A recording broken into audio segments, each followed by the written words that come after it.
100% ani tu ipi kipai ba kila i ki kam ki bangi trai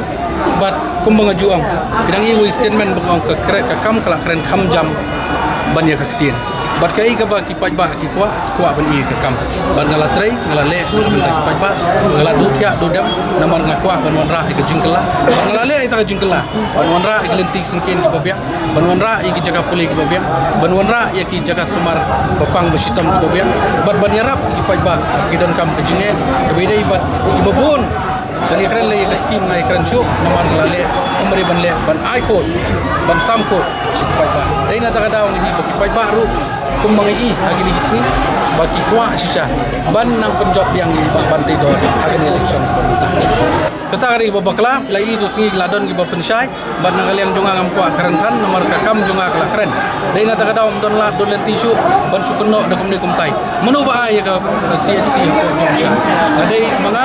bat Chief Minister ngila lek bumbu manong rem ya sports ya Indus stadium ko jongsha ban hatel singi la announce declare ba bangin bu ban upgrade ng PHC kata ka gawai but nakaju ka porru bedai pag ka PHC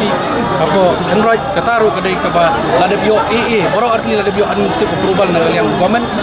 naga planning ba ng finance but baro ki PHC CHC ki bubon balik bu manong rem kini ladab yo AA karkum ka prosedur trikam apa banong ipi kita kini bukom ba government kalau go ahead bangin le foundation but ikakam ginang yat nomor pilih PHC CHC ko state jungi ya ban change ni policy ka simpor ka way ka asnam chiposnam adu bandayo ban pili kata amdai tang apo ka konstitusi jong abaro ki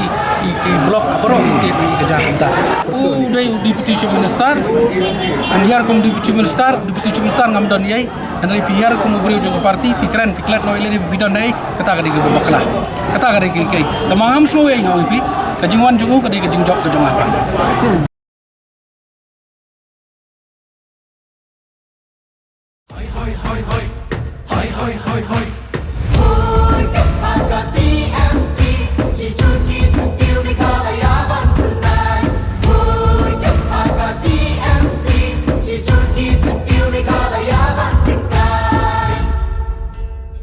Jungi mentala dei kapor ka jingkela kisur ngin pensawa lawan kapor ka jingkela rilum jungi mentala dei kapor ka jingkela kisur ngin pensawa lawan kapor ka jingkela